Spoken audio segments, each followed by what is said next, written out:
On this episode of Chasing Spring, we're just off the island of Lismore. And this is where Derek and I came some 15 years ago on an intensely romantic weekend. We were just on the bike and we saw this little sign, Castle, and then this place was here.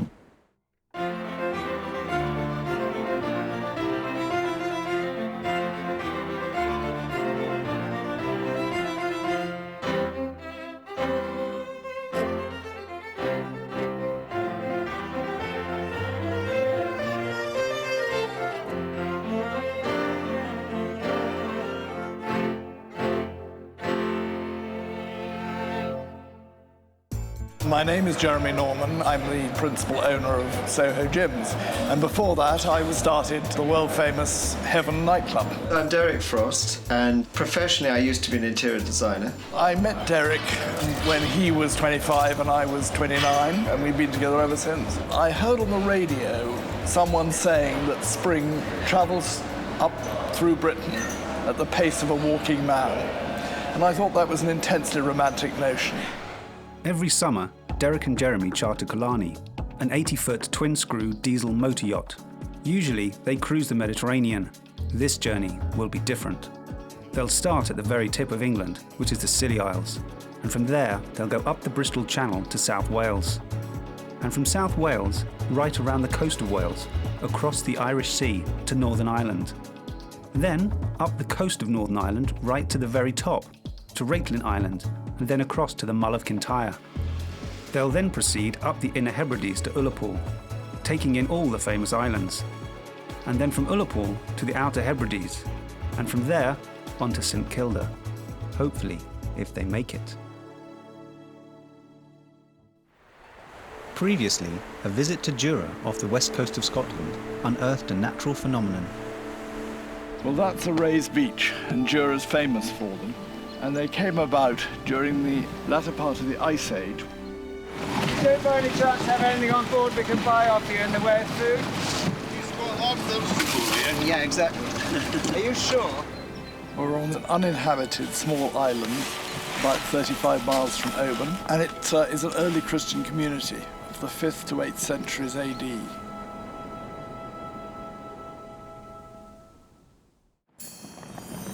Leaving the Isle of Jura behind, Killarney heads towards Oban in Argyll, Scotland.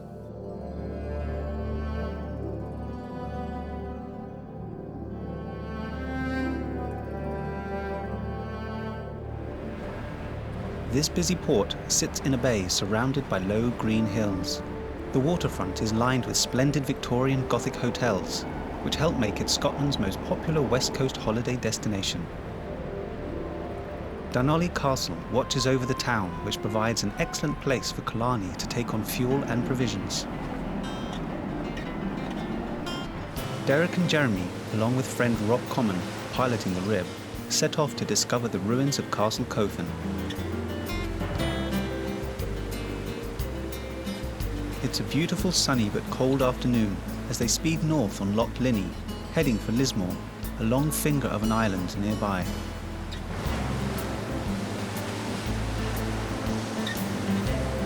On the way, they make a short stop to admire Castle Stalker. It was built in the mid-1400s by the Lord of Lorne, Sir John Stewart, on land originally claimed by the MacDougall clan. They continue on to Lismore.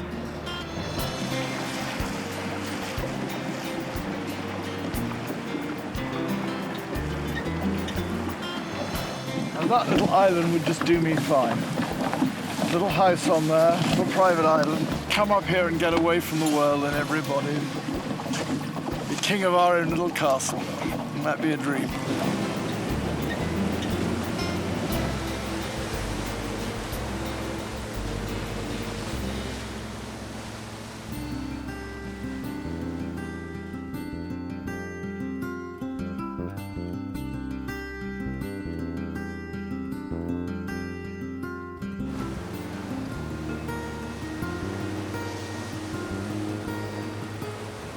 We're just off the island of Lismore in Loch Linney.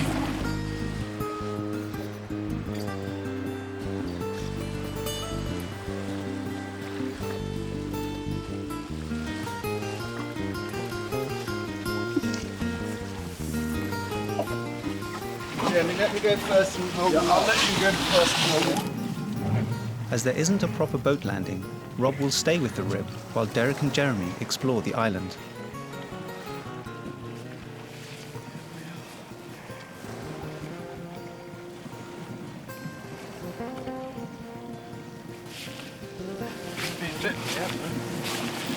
Oh, this is wonderful. And this is where Derek and I came some 15 years ago on an intensely romantic weekend in September.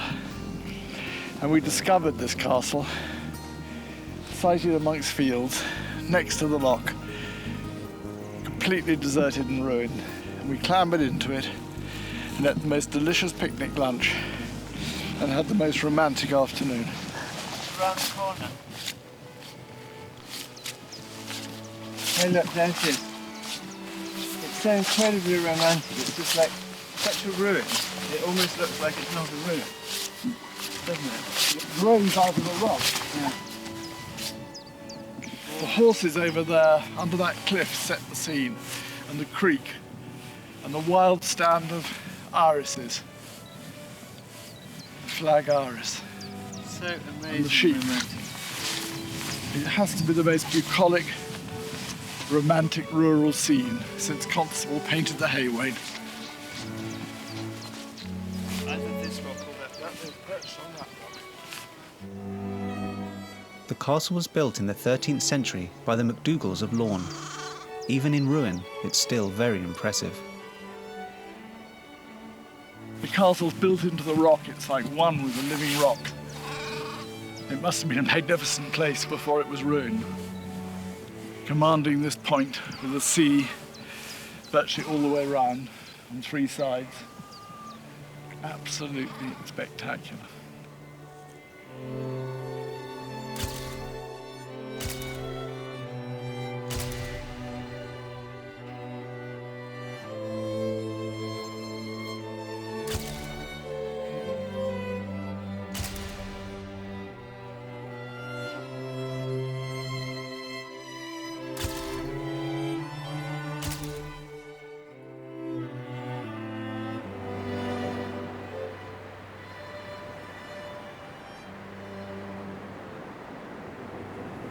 It's great. Sure is.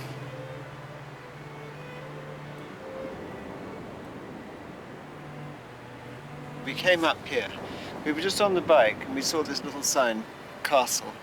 And then this place was here. We climbed up here. And there we go, you know. It's the most incredibly beautiful, private, ancient place, all this ancient stone. And then we were looking, just like we were looking here, over this piece of water. And then at some point we just heard this noise. That was sort of a breathing noise. And anyhow, it turned out to be a pod of dolphin swimming up the loch, and we just watched this whole pod of dolphin. You know how they come onto the surface of the water and go like that, and they expel all that air, take air in? That's what we heard.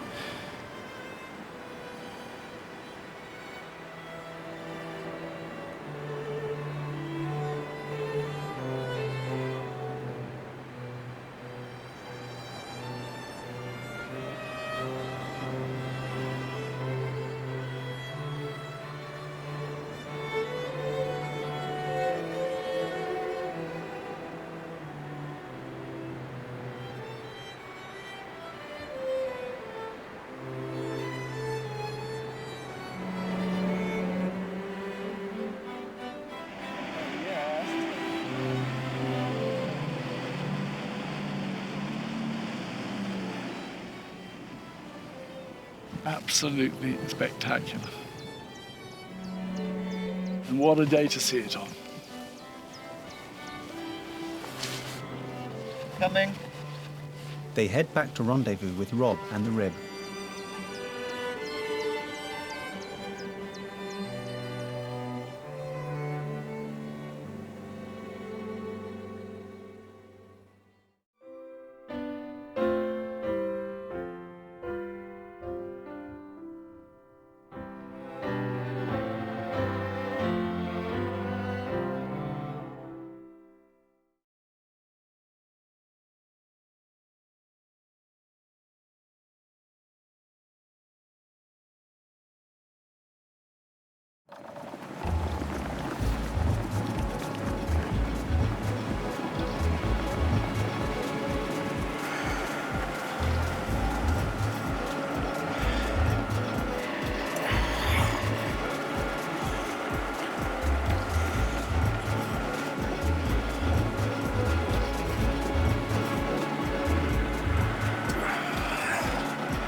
So what was all that noise about? And we're trying to work out. It sounded like it was a herd of about 3,000 elephants up there. A vigorous exercise. So I think the racket was probably coming from squat thrusts. Oh my God, I wish I'd known. I would have been straight up to have a look. Yeah. What's the squat thrust when it's Do you want to show you? Yeah, I'd love to see. No, I have to give you a slightly... Do you have to take your clothes off? No, tragically not. Oh God, it's disappointing. That's the lesser known naked squat thrust that I didn't do today. So Right, let's see the clothes. where you sort of leap up very high as hard as you can, and as you come down, you go down, up, and then you leap up again. Wow.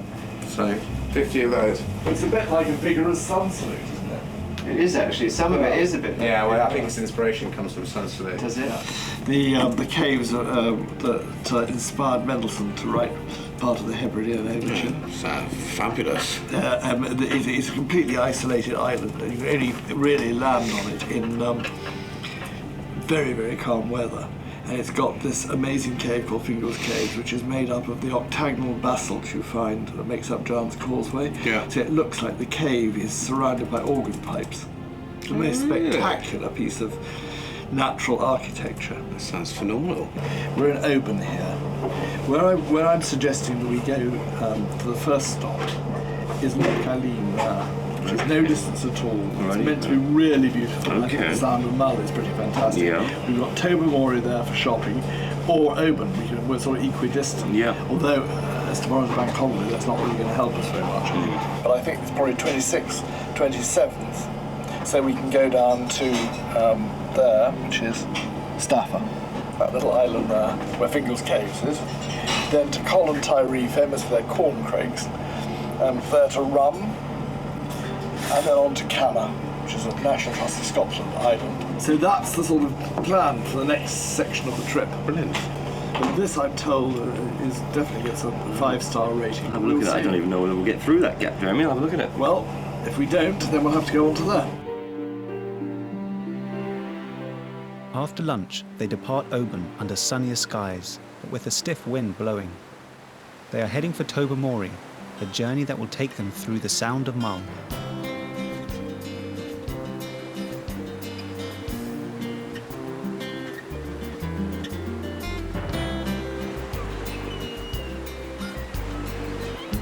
It's a beautiful afternoon for the trip.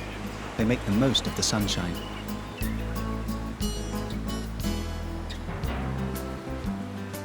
As they leave, they get one last look at Castle Dunolly, standing guard over the pretty town. At the mouth of Loch Linney, they pass the Eileen Munsdale Lighthouse. It was built in 1833 by the famous Scottish civil engineer Robert Stevenson.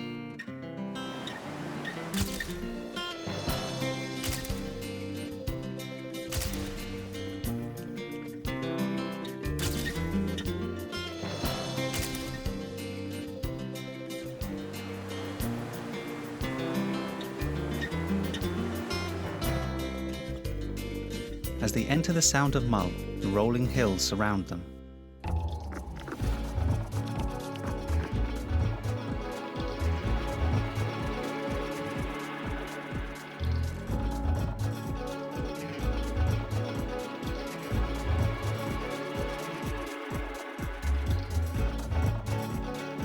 They spot the ruins of Ardtornish Castle on the Morven Peninsula. Dating back to the 14th century, it was one of the principal seats of the Donald clan.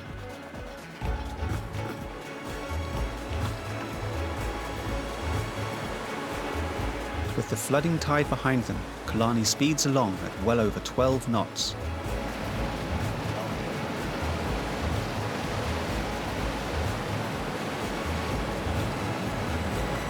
Derek and Jeremy have been joined by good friend John Alexander and his son Bertie for this leg of the journey. Can you see all the bluebells? Yeah, have a look. Beautiful. They're in good shade. You can just see above the cottage. It sways. Bluebells.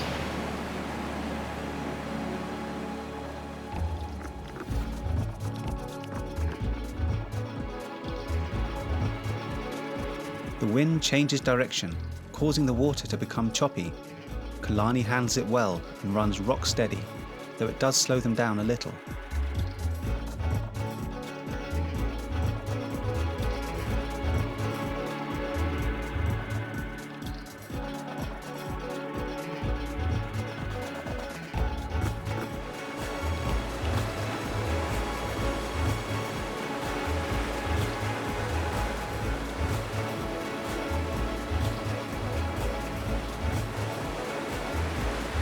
day is perfect for sailing, and there are plenty of craft on the Sound, taking advantage of the bright and windy conditions.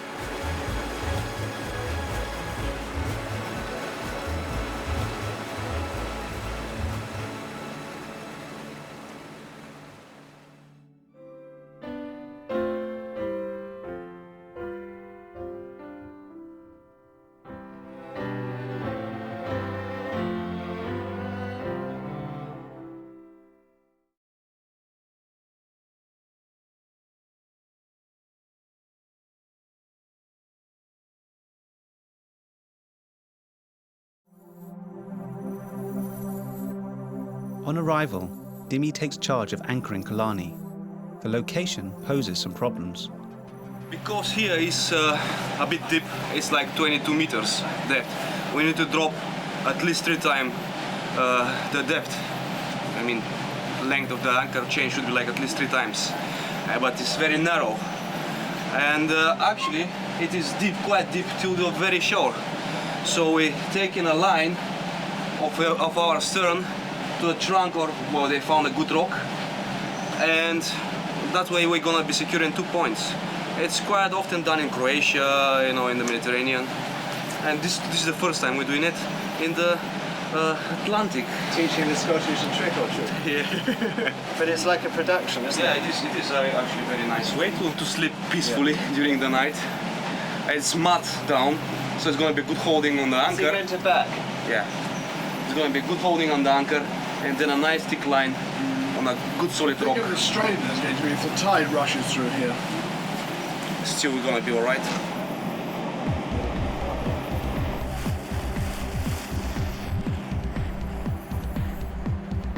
I mean, we've never had the river this before. It just opens up a whole new horizon. Having a boat like that, which is ocean going, really go out into tough seas and go long distances. Stern line fast, and then you're going to start coming back on it. Is that what he said? Yeah, well, that's what he's just asked. He's coming back to ask you now. All right. Just spin us around, okay? Yep.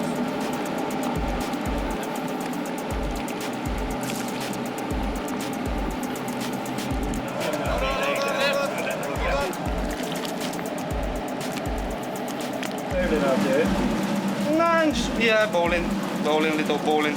Maybe to carry after.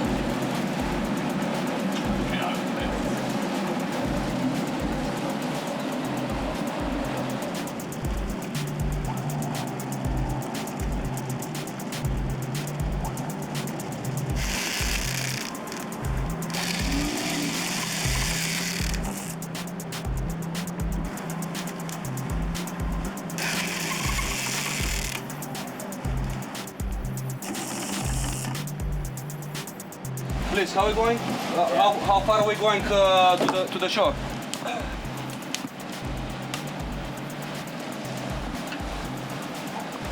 Rob, can you tell me what depth we've got over here? What depth have I got here? Rock there reminds me of an Easter Island statue. It is. Isn't it? I'm pretty well stretched here. I'm pretty well stretched here. Okay. You gonna give her more chain? Give you a little bit more. And we'll take her in probably another 5 meters, then that'll be that. Okay. It was a complicated process, but it will keep them safe overnight. So, Bertie, what do you think of this trip we're making? Fun.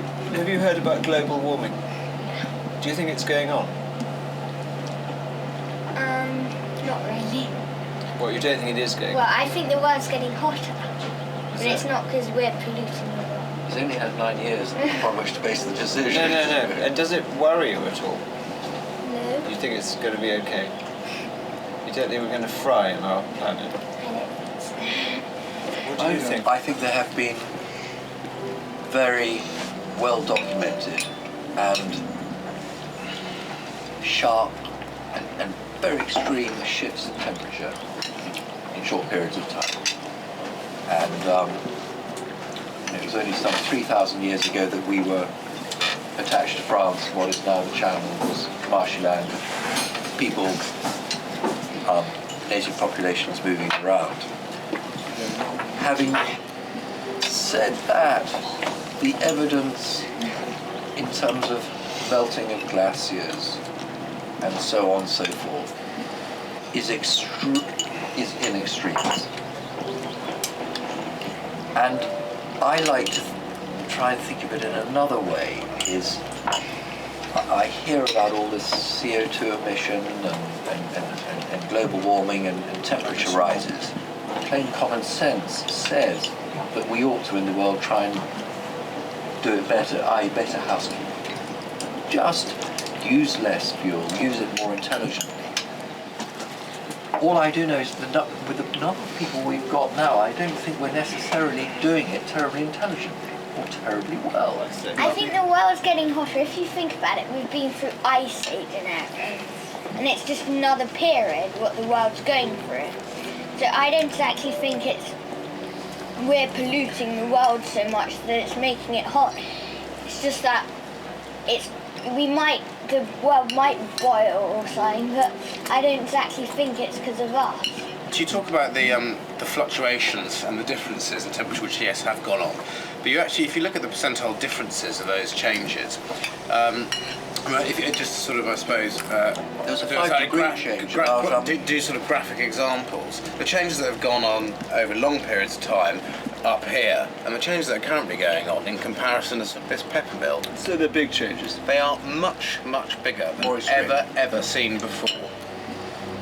And the reality is we don't know what effect we've had on the Earth. We don't know what the effect of the saturation point of CO2 in the ocean is going to happen, because we don't even know when that is going to happen. I think we are polluting the world and it's not very good, but I don't think that's why the world's So we should getting stop hotter. polluting the world if we can.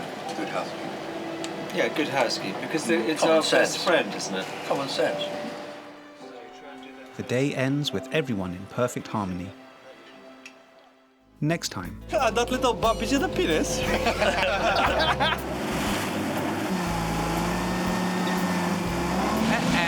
Well, this is the Isle of Staffa, famous for Fingal's Caves, and you can see this wonderful columnar basalt formation. We haven't really talked to any human beings for a while, so we thought Okay. we'd find a human being. Are you local to here? Or No. what?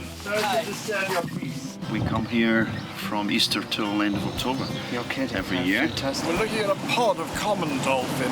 Here they are, playing like children. I've never seen them in quite this numbers before.